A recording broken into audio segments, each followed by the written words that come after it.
Welcome everyone to this webinar on ISO 50001.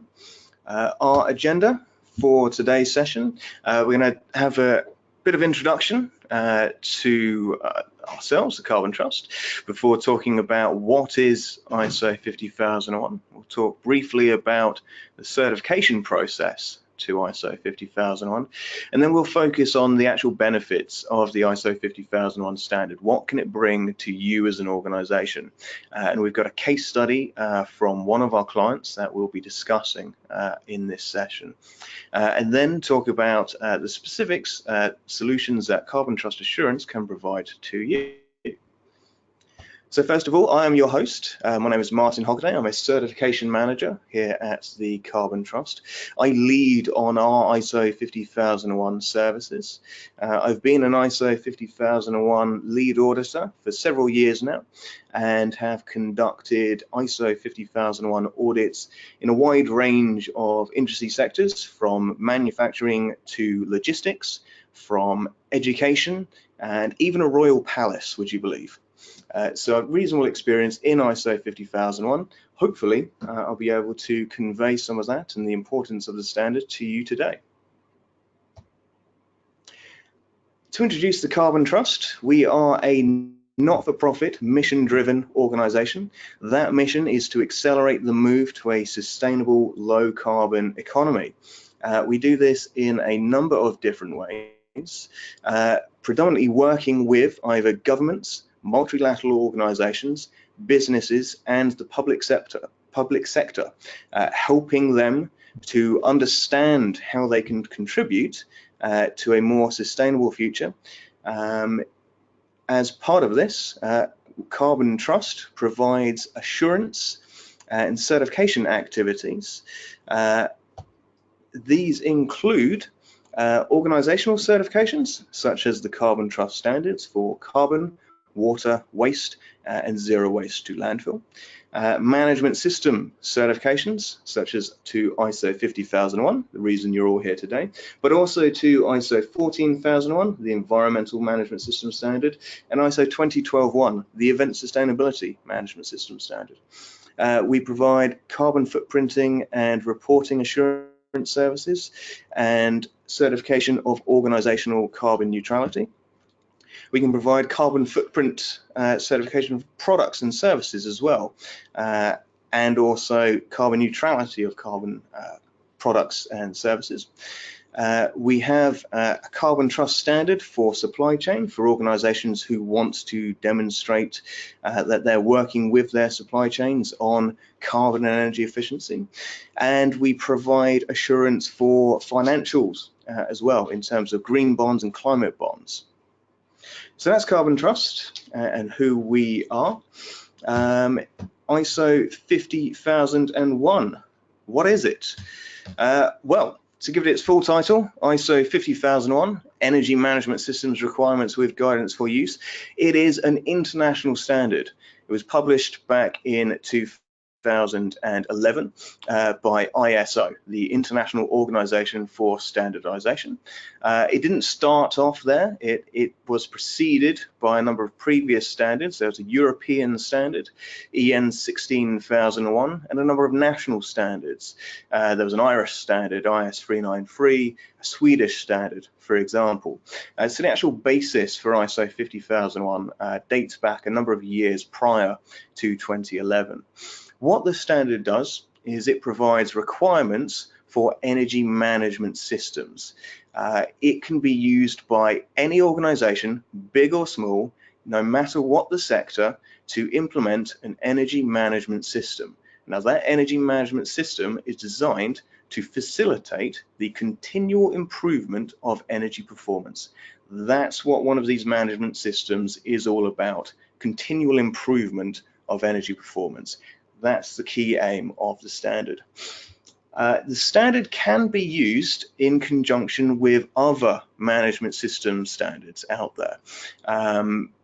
These management system standards follow the same sort of plan, do, check, act framework, and so can be easily integrated. So you may already have management systems such as to ISO 14001, the Environmental Management System Standard, ISO 9001, the Quality Management System Standard, and OSAS 18001, or the new ISO 45001, the Health and Safety Management System Standard. ISO 50001 follows the same sort of framework as these standards and can be easily integrated with them. So that's what the standard is about. It's about this management system. But what is a management system? Well, ISO describes a management system as being the set of procedures an organization needs to follow in order to meet its objectives. It's about procedures and processes. It is a way of doing things. Now, the shape that that management system takes is entirely dependent on the organization. In some smaller organizations, the management system may be quite informal with very little documentation. It's just their way of doing things. Everyone knows how to do things in line with certain criteria, and it doesn't need to be documented to do so. In larger organizations, you are more likely to need a greater extent of documentation, just so that everyone who is involved in a process knows how a procedure needs to be worked to, and who needs to do what. Organizations can operate a single integrated management system. So I've mentioned that these standards can easily be integrated. So what you can have is an integrated energy, environmental, and quality management system. For example, one way of doing things which meets the requirements of several standards. So that's what management systems are. What about an energy management system? What is an energy management system? Again, ISO defines an energy management system as a set of interrelated or interacting elements to establish an energy policy and energy objectives, and the processes and procedures to achieve those objectives. So policy and objectives. This is what the organization wants to achieve. This is the strategic direction of the organization when it comes to energy and the actual performance improvements that it wants to get out of managing energy, and the processes necessary to actually achieve those. That's what we mean by an energy management system. The aims of ISO 50001 are to provide a framework for integrating energy management, energy efficiency, energy performance improvement into general day-to-day management and operational practices. Energy management shouldn't just be the realm of the facilities manager or the energy manager, a person whose job description references looking after energy. ISO 50001 enables you to ensure that everyone has a say in energy management. Everyone understands how they can contribute to energy management. The standard enables you to make better use of your energy consuming assets by understanding what your significant energy uses are. It allows you to benchmark, measure, document, and report on your energy performance improvements, so you understand how you have improved year after year when it comes to your energy, and it allows you to understand and identify the actual improvements in energy performance that you've gained through certain projects and putting new technologies and processes in place. The 50001 standard will ensure that energy management best practices and good energy management behaviors are embedded throughout the workforce in terms of both staff and contractors as appropriate, and it allows organizations to evaluate and prioritize the implementation of new energy efficient technologies. Like any standard, ISO 50001 has a set of requirements. This is what the organization needs to put in place and address in order to have a fully effective energy management system that will lead to the continual improvement of energy performance. Currently under ISO 50001, this is split into 7 main requirements clauses: general requirements, management responsibility, energy policy, energy planning, implementation and operation, checking, and management review. A lot of these clauses are similar to other management system standards. The key differences here are in a number of the planning and doing sections of the standard. The energy review is where we identify the organization's significant energy uses, and it's those significant energy uses that the management system should be framed around. If you have ISO 14001, this is similar to your significant aspects and impacts, but the actual approach you take in order to identify your significant energy uses is very different.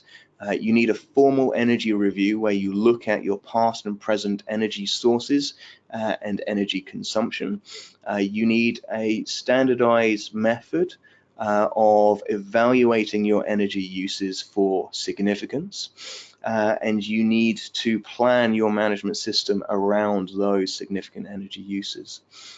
The energy baseline and performance indicators are formal requirements for you to enable you to identify how your energy performance has changed over time.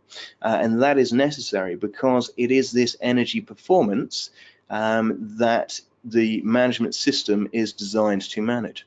And it's entirely up to you to define what your energy performance is going to be.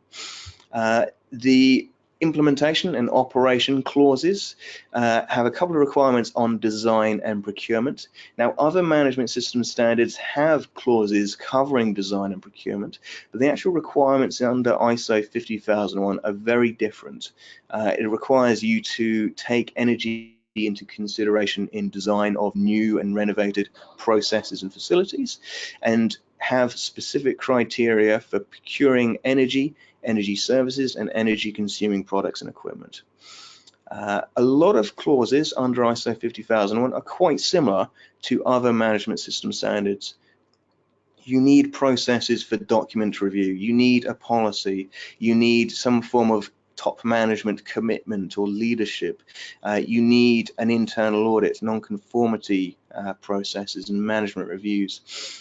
Overall, I would say that if an organization has ISO 14001, they're about 50% of the way to having an ISO 50001 compliant energy management system. I mentioned the Plan, Do, Check Act already. This is the framework that these standards take in order to achieve continual improvement in energy performance. This is how it looks like under ISO 50001. An organization needs to plan by conducting an energy review, establishing the baseline and your performance indicators, and setting your objectives and targets and action plans. Under the doing section, you need to implement your energy management action plans. Then under checking, you need to monitor and measure your processes to make sure that they are effective, that they are achieving what you need to achieve. And then you need to take action to address the findings from the checking phase to make sure that you are continually improving your energy performance. Now, ISO 50001 came out in 2011, so it's about 7 years old now, coming up. Like all management system standards published by ISO, it does go through a revision process. Now, we are quite close to the end of that process. A new ISO 50001 standard is currently forecast for publication in August of this year. Following the publication of the new version, both the 2011 and 2018 versions will be valid for a transition period. Typically, that transition period is between 2 to 3 years. This is yet to be specified. The latest revisions to ISO 14001 and ISO 9001 all had a 3-year transition period. So in that period, both versions of the standard will be equally valid. Under the new structure, under the new standard, there will be a new structure. So instead of the requirements being placed under clause 4, as you saw in the previous requirements slides, we'll have a sort of a 10 clause structure where the requirements are placed in clauses 4 to 10, context of the organization, leadership, planning, support, operation, performance evaluation, and improvement. That's one of the main changes to the standard, this new common structure that all management system standards that have been published since 2012 will follow. The technical changes are going to be there are going to be a number of technical changes related to this new structure. Context of the organization, leadership, and risk and opportunities are all new clausal requirements introduced by this new ISO high-level structure known as Annex SL. In addition, elements of the energy review have been clarified. It's now a lot clearer what is required of an organization as part of the energy review. There's requirements to address normalization when it comes to variables when establishing your performance indicators and your energy baseline.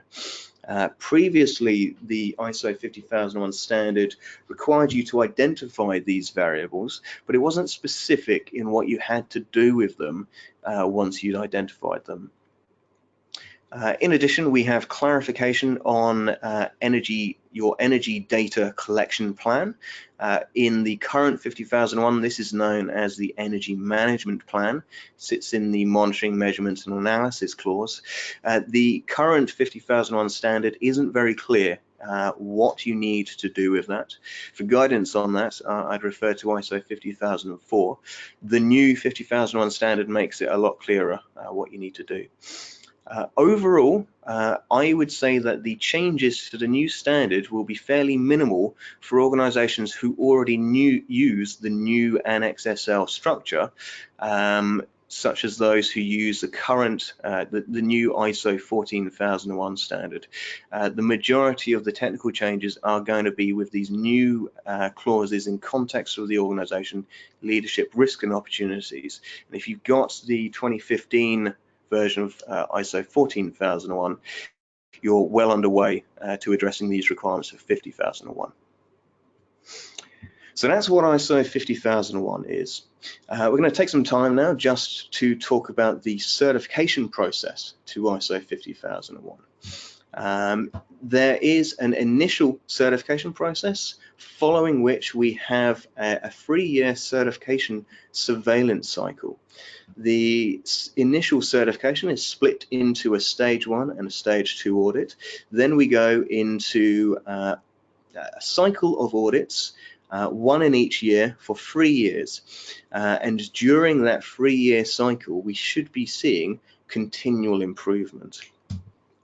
The stage 1 audit is primarily a document review. The auditor will review the organization's management system to identify how the organization has implemented the requirements of ISO 50001. Plan for the stage 2 audit, so take note of the significant energy uses which we need to look into in greater detail. Identify the people who need to be competent, who we may need to speak to. The stage 1 audit also will look at the energy review to make sure that it has been conducted appropriately and will lead to continual improvement of energy performance. As the energy review is the foundation of the management system, it's key to get this right. So this is a critical element of the stage 1 audit. And if the energy review isn't correct, if the requirements have been misinterpreted, if the energy review hasn't yet been completed, then you may not be able to progress to stage 2 audit.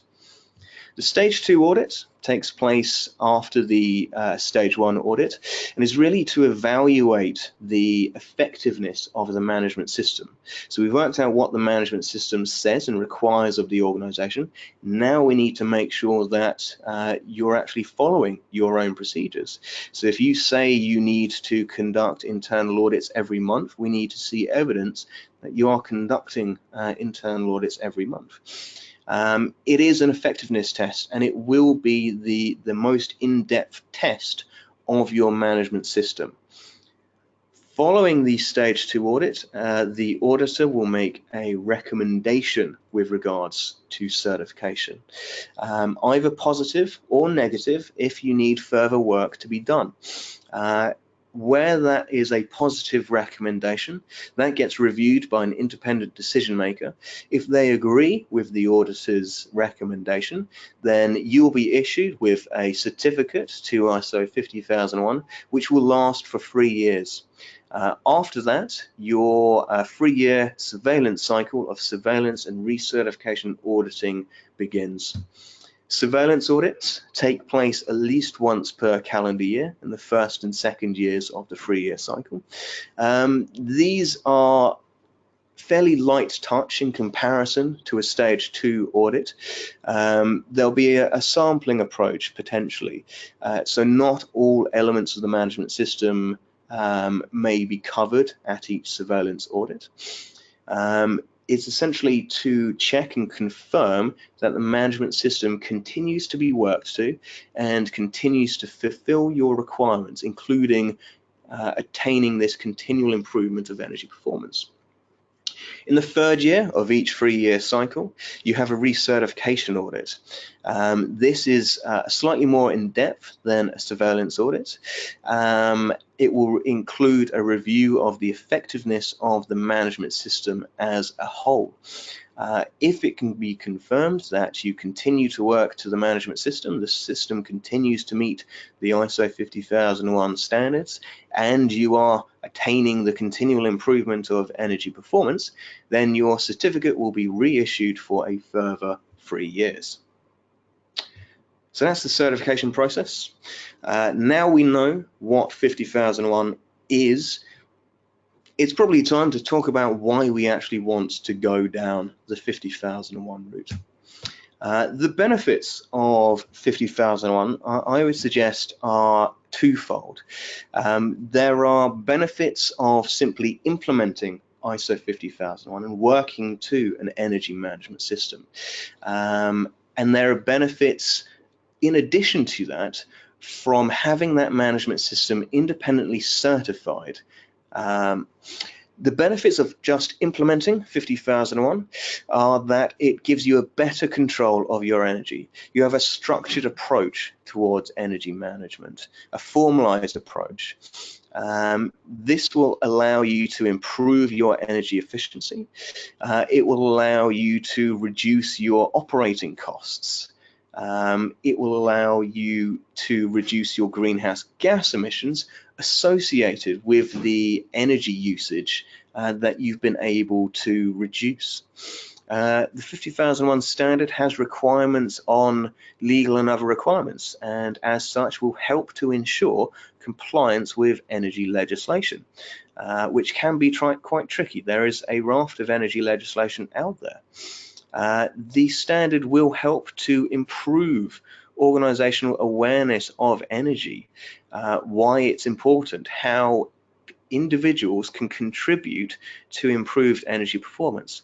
Overall, this will hopefully lead to behavior change, a change in culture within your organization to one where energy is taken seriously and everyone is aware of how important it is.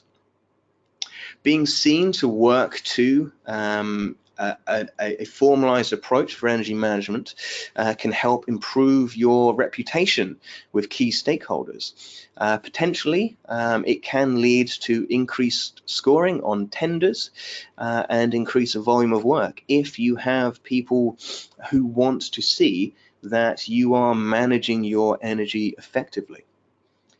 In addition to these benefits, we have benefits of having your management system certified. Engaging a certification body will provide you with reassurance of the management system's effectiveness. It's always beneficial having another pair of eyes to look over your management system to ensure that it is as effective as it can be. Depending on the certification body you choose, they could look to provide you with value-added auditing. So not just a tick box exercise, but audits where the auditor actually helps you to improve the effectiveness of the management system. Being certified to 50001 gives you proven business credentials. You can demonstrate to everyone with your certificate you are working to 50001. You are taking a best practice approach towards energy management. In turn, this can further enable you to win more business with organizations who want you to demonstrate your energy management credentials to them via certification. And certification to ISO 50001 will allow you to ensure compliance with the ESOS regulations. Now, the ESOS regulations are a piece of UK legislation. It is the Energy Savings Opportunity Scheme. It affects any organisation in the UK who meets the European definition of a large organisation. That is having 250 or more employees, or a turnover greater than 50 million euros and an annual balance sheet greater than 43 million euros. In the UK, that affects up to about 10,000 organizations who meet that criteria. Now, the way you comply with the ESOS regulations is you either need to have an ESOS energy assessment, either conducted or approved by an ESOS lead assessor and signed off by a board level director, or you need to hold an accredited ISO 50001 certificate. If you do either of those two things, by the compliance date, which is the 5th of December 2019 for this compliance period, and every 4 years thereafter, you need to report your compliance to the Environment Agency.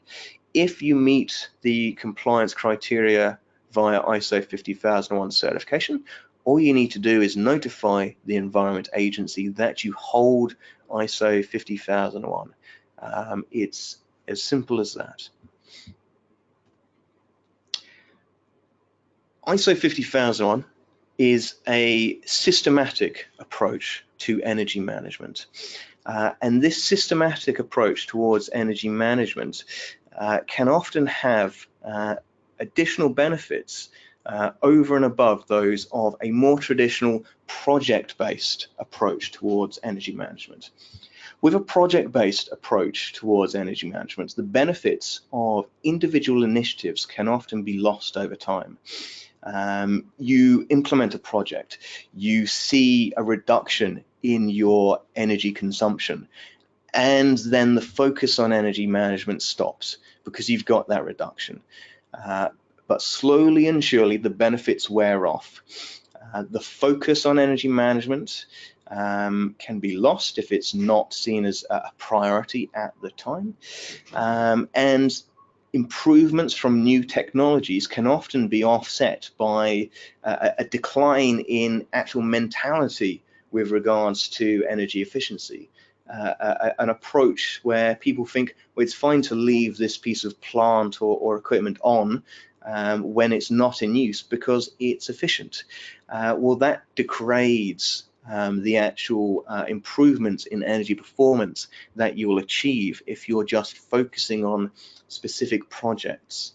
With a systematic approach towards energy management, you secure buy-in at all levels. So focus on energy doesn't diminish over time. It allows you to integrate energy management throughout the organization and achieve behavior change. This behavior change means that you maintain the achievements that you're able to obtain for yourselves. The benefits are not lost over time because everyone can see that energy is important. This in turn facilitates continual improvement. And that is why ISO 50001 takes a systematic approach towards energy management, and why ISO 50001 can often lead to a greater level of energy savings than a project-based approach.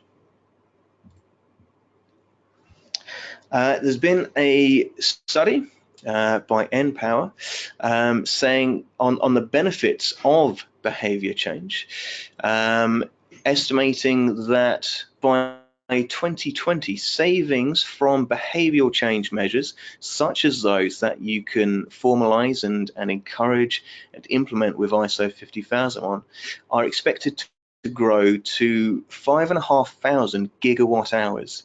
That's about 18% of industrial energy consumption, which is a huge amount which can be saved just through engaging with the workforce and encouraging them and getting them to believe in the importance of energy management. So that's the generic benefits of ISO 50001. Let's talk about a specific case study. This case study we have is on one of our ISO 50001 certification clients. It's Touchwood Shopping Centre. They are a shopping and entertainment complex located in Solihull, which opened in 2001. The centre contains more than 100 shops and food outlets in more than 60,000 meters squared of space. The centre itself is owned by Lend-Lease Retail Partnership and is operated by a number of different partners as part of that. What Touchwood had was they had an existing energy management process in place based on a project-based approach, and they had a number of different sort of processes in place as part of that.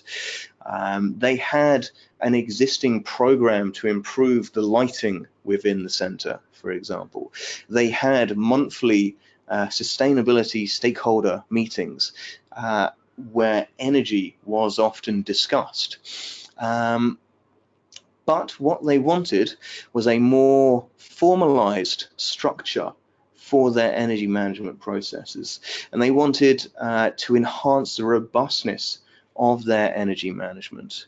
In addition, they wanted to be able to go to their stakeholders and say to them that they have achieved a prestigious certification with regards to their energy management. In January of last year, these drivers led Touchwood to make their formal commitment towards achieving ISO 50001. And this is where their implementation journey begins. Shortly thereafter, they started the actual process.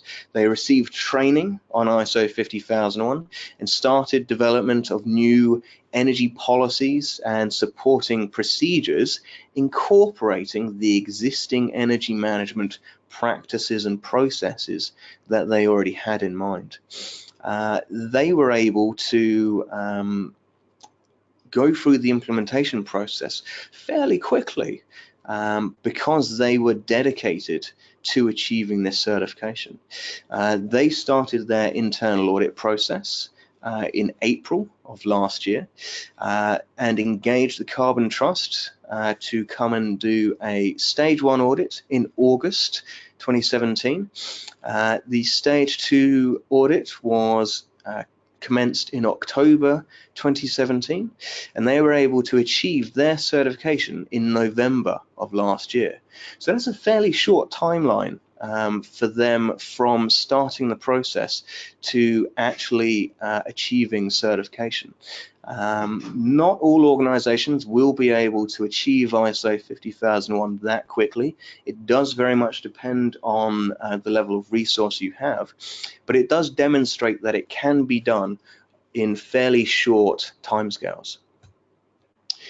In terms of the outcomes, Touchwood advised that they had achieved greater formalization of their processes, which enabled them to ensure that all their stakeholders were aware of the parts that they had to play in energy management. The energy review itself, they found great benefit from. It led them to having a greater understanding of where their main energy uses were, these significant energy uses, which enables them to focus on those.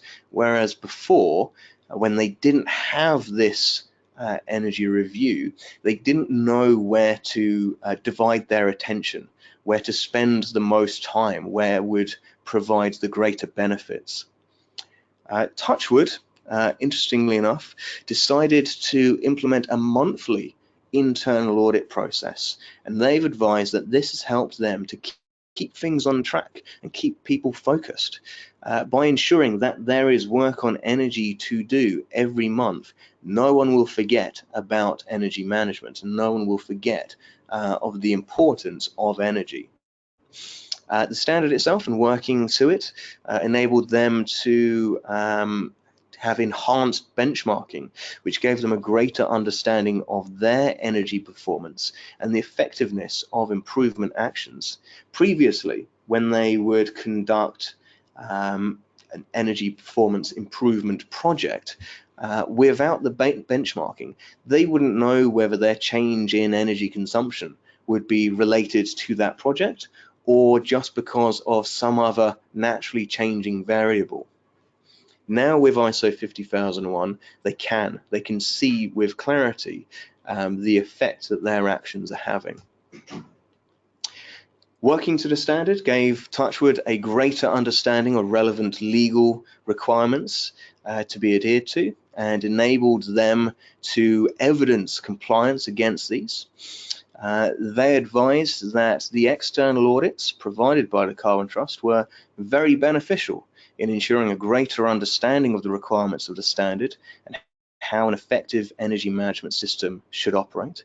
And going forwards, from the enhanced level of focus and the benefits from improved benchmarking, Touchwood are looking to focus their next set of projects on their air handling units and improvements to those, because they've identified them as a significant energy use, and greater local metering, as they found the benchmarking part of the standard is of great benefit to them.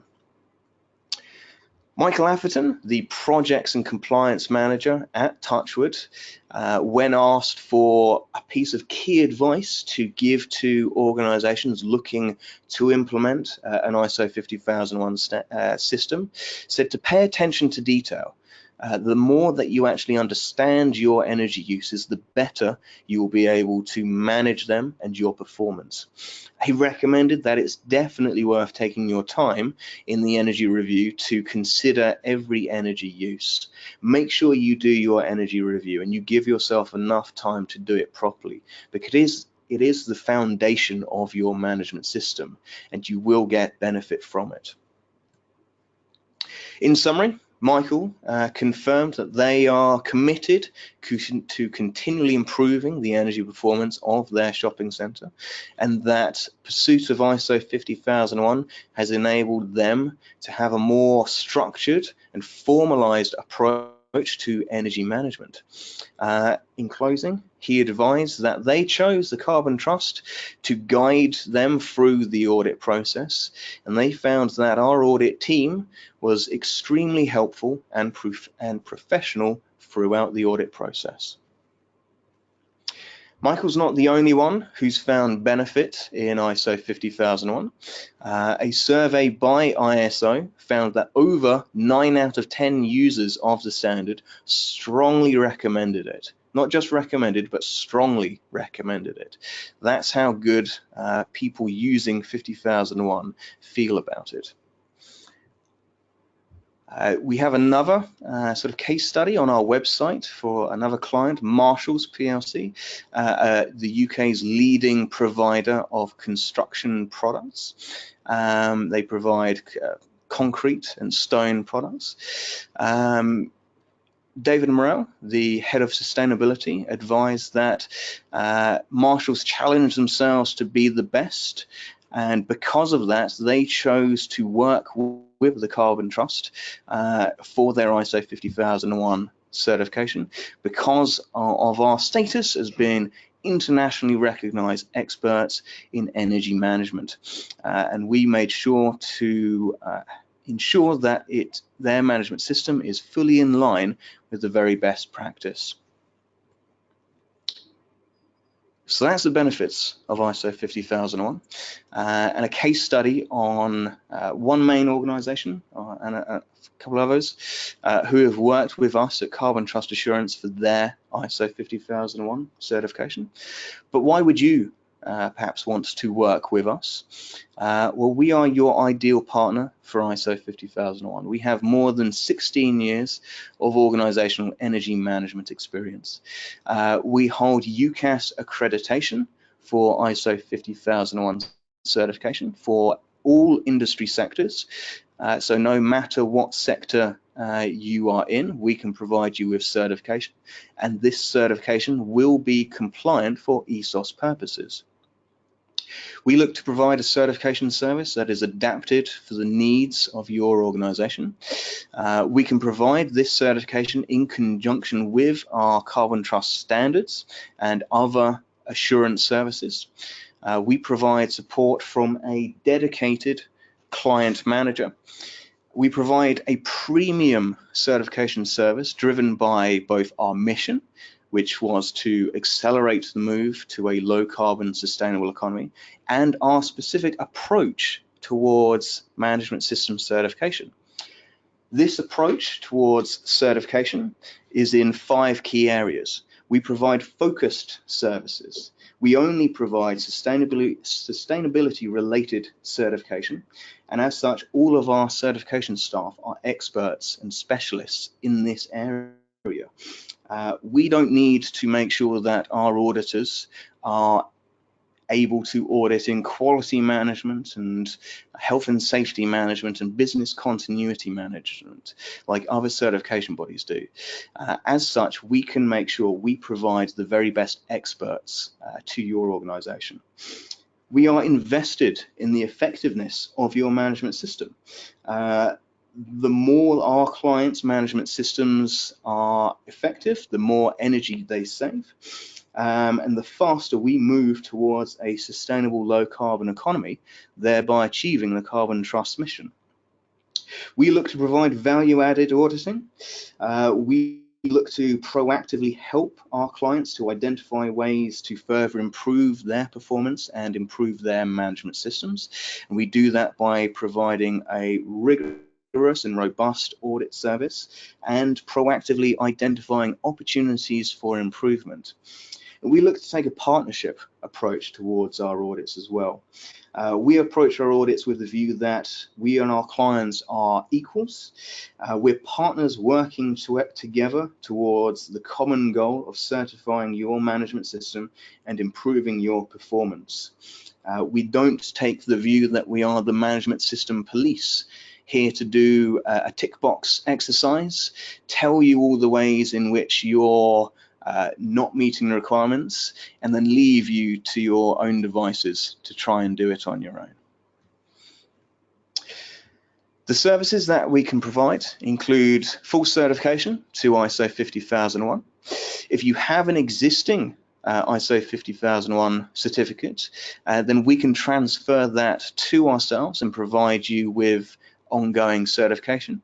We can provide you with gap analysis if you're looking to implement ISO 50001, either to identify the sort of areas and practices which you have in place already, which meet requirements or otherwise of 50001, in order to inform your implementation process, Or if you're towards the end of your implementation process, we can do a gap analysis to identify the gaps to determine whether you are ready to go for certification or not.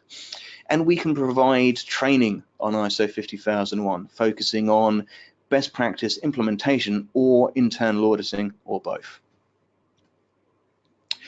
So that's it for our webinar. If you have if you want to get in touch about ISO 50001 at any time, you have contact details on the screen.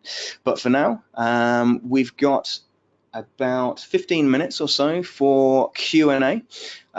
So we should have received some questions coming throughout the webinar that we'll go through. There is still time. If you have any questions, feel free to use the questions section on your screen, and we'll do our best to answer them. Great, thank you. So the first question that we've had come in is, do I need to reduce my energy consumption every year to keep ISO 50001 certification? Okay, thank you. That's a very good question.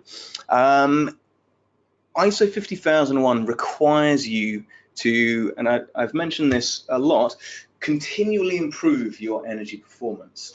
Now, energy performance can be defined in any way that you as the organization see fit. It can be in just as simple terms as your energy consumption, so your pure kilowatt hours. But if, for example, you are a growing organization, then it may not be possible to completely reduce your energy consumption year on year. So you can define performance in a measure normalized by some level of productivity. So kilowatt hours per unit turnover, per head count, for example, per ton of product. If that's how you define performance, then that's where you need to be demonstrating that you are continually improving. So if performance for you is kilowatt hours per unit turnover, as long as you're improving that, then you don't need to have a year-on-year reduction in energy consumption itself. Great, thank you. So we've had someone who says that they already have ISO 14001, and can you just reiterate the benefits of what having ISO 50001 would bring? Definitely. Yeah, so ISO 14001 is the environmental management system standard, and energy has an environmental impact. So most organizations' environmental management systems will, in some part, cover energy. It may be a significant environmental aspect, for example. So why would such an organization need ISO 50001 as well? Well, under an ISO 14001 system, there are going to be a number of different areas in which an organization needs to work to. For example, you may need to look into your water consumption, your waste generation, your impacts upon biodiversity, for example. If you have a number of these different key areas under a 14001 system, then energy could potentially get lost amongst the mix. If you have certification to both ISO 14001 and ISO 50001, that stops that happening. ISO 50001 will always ensure that energy is of importance, that you have processes in place for energy every year.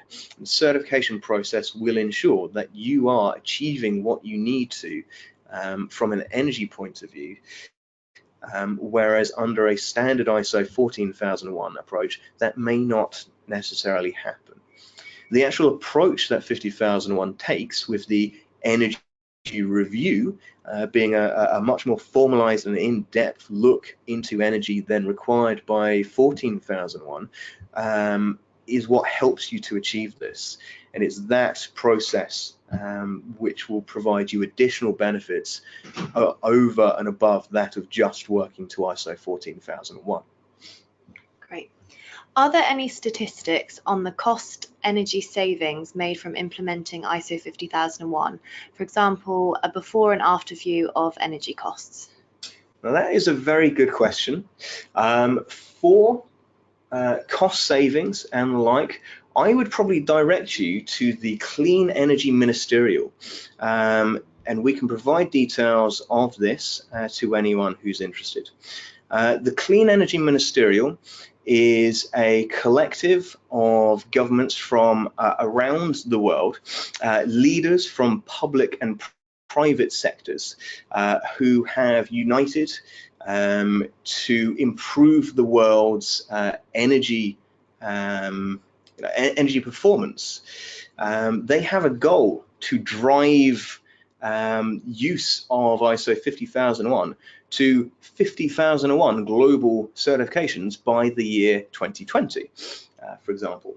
If you go to the Clean Energy Ministerial website, which is cleanenergyministerial.org, they do have a number of case studies on there from around the world, which will include information for a number of different sectors in terms of the cost savings that organizations have achieved.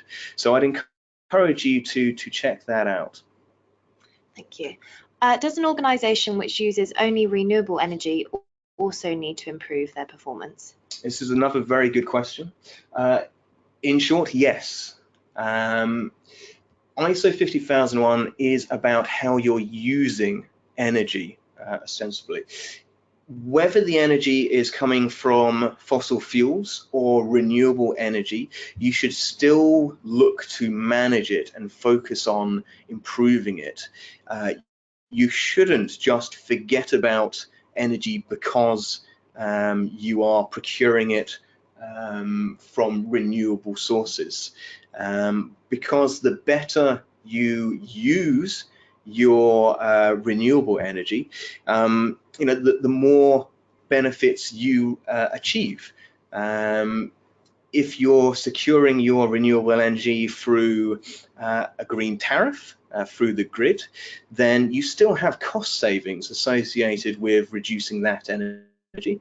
If you are generating it yourself on site through your on-site renewables, solar photovoltaics, wind, for example, then the more efficient you are with that energy, the less you may need to use other imported non-green energy.